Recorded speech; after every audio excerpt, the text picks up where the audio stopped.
Welcome back, everybody. We cover a lot of different facets of lifestyle here on Studio 512, but it's been a while since we've had a hair expert in the room. Quothia Wolf, owner of the Studio GTX, joins us with fellow stylist Vanessa Grant and model Maisie Dalton to show us some good tips for perfect beachy waves. We're excited to be talking hair today. Good morning, Q. Good morning. I'm excited to be here. You reached out to me, and I'm so glad you did, because Georgetown is popping. It continues to grow. Why don't you tell me a little bit about the Studio GTX and what it is y'all offer? So at the studio, we are a completely booth rent salon, so everyone is independent. And there, our motto is practicing the art of hair. So the theory behind that is that we're not just hairdressers, we're artists, we're curating an environment, an experience, a place for connection, a place for community. And I really feel like Georgetown was a special place to do this because community is the heartbeat of Georgetown. So we've been really privileged to be set up in a really close to downtown Georgetown. We're probably a block off the historic square. Oh, lovely. And so we've been able to collaborate with a lot of local businesses and other hairdressers and really create a space, hence the name, The Studio, where all forms of art are practiced, not just hair. Lovely. Yeah. Okay. And what sort of clients do you serve, may I ask? So at our salon, we do haircuts for men, women, children, but specifically we do a lot of color. We work with a lot of textured hair extensions. So pretty much anything you can think of, someone at our salon can offer. You can learn more about everyone's history and what they offer on our website. Lovely. Well, the three of you walked in and I was literally blown away like a Beyonce music video by how gorgeous everybody's hair is. And we've got our beautiful hair model Maisie over here. And so you said that what you hear a lot is that people are asking for how to do the perfect beachy wave. Yes. So we're going to have Vanessa start demonstrating first with a curling iron how she gets this beachy wave, because there are a couple different ways to achieve this. There are. So many of my clients, when they're at the salon, we do their blowout, we curl their hair. They're like, how do I do this at home? But it is a little tricky to sit there and show everyone one by one. So we're going to take this opportunity to hopefully show you how to nail it at home.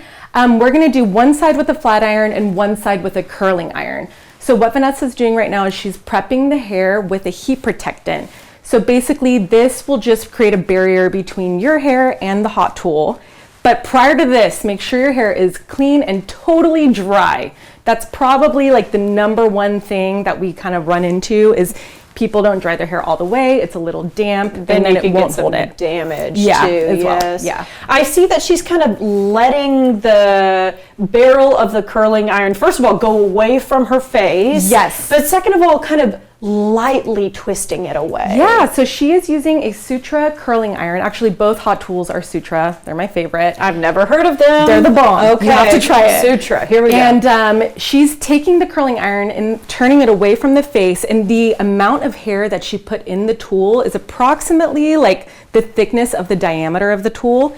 If it's anything greater than that, it'll end up a softer wave, and smaller than that, it'll end up a little bit more of a ringlet. Okay, so if it's a 1-inch barrel, about 1 inch worth of hair. Exactly. Okay, all right, that's helpful. Well, she's making such quick work of it. This is not what it looks like when I'm doing my hair. I know. In the morning. So important to have that heat protected. Yes. And as she's going around, is there anything that she does to change her methodology that we should be aware of? So something that she's doing is not starting on the ends. So that's a big user error. People often want to kind of start at the ends and roll up, but that does create a lot more damage on the end because the heat will be applied there too long. Not only that, but then it looks like an old-timey curl. Right. Like when we used to curl the modern beach wave. The bottom of our hair. Absolutely. Absolutely. Yeah. So she's starting kind of midway through. Okay. And by doing that, it creates a softer, kind of more modern, bouncy beach wave type of look, and it keeps the integrity of those ends. I had not thought about how we were damaging our ends, because it's so simple for those of us who were doing curling irons or like curling tools. I was guilty too. Exactly. And you would roll it up to your head, but now we're starting from, it looks like a couple inches down from the crown of her head. Yeah. Yep, midway through. And then another important thing to note is she isn't brushing that curl out right away. She's leaving the curl intact. So that's really important to let the curl cool prior to messing with it, prior to putting any more product in it, prior to running a comb through it. that just helps the style set. Okay, that's really good to know. Yeah. Once you finish this last curl here, Vanessa, I'm going to have you go ahead and move on to the straightener, because I think a lot of people hear the word straightener or flat iron, they think to themselves, well, all it does is straighten. Sure. But you can get a good curl out of that as well. Absolutely. So it really is user preference. I will say the curling iron does tend to kind of lean itself toward longer styles or extensions, but the flat iron is amazing for bangs, for quick touch up. I mean, really for any length hair, but overall they do create a little bit of a different look. So with the curling iron, it is a little softer, it is a little more beachy.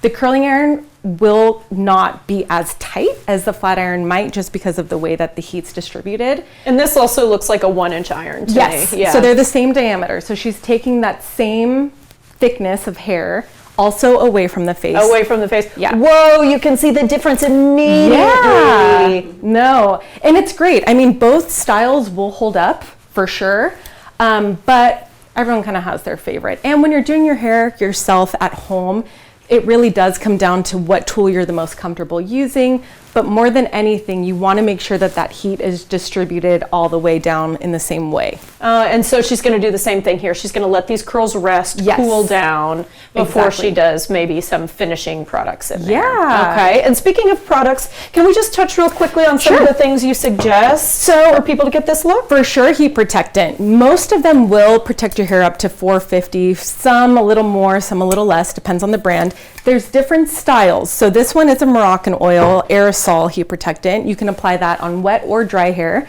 This one's an Olaplex oil, but it also provides a barrier with the heat. So this one I would probably gear more toward freshly washed hair prior to drying it. But gotcha. And then a hairspray to finish things just off? a hairspray, a light hairspray. All right. I'm still using like Aquanet or something. I mean, if it works, it works. But this is Biolage. It smells a little better, a little healthier on the hair, not as much of like a drying type of formula. Okay, I need to talk to you about what we'll products to get. All right, you have such great expertise. Vanessa, thank you so much. And Maisie, what a beautiful model. Thank you so much. Guys, book an appointment now with any of the stylists available at thestudiogtx.com.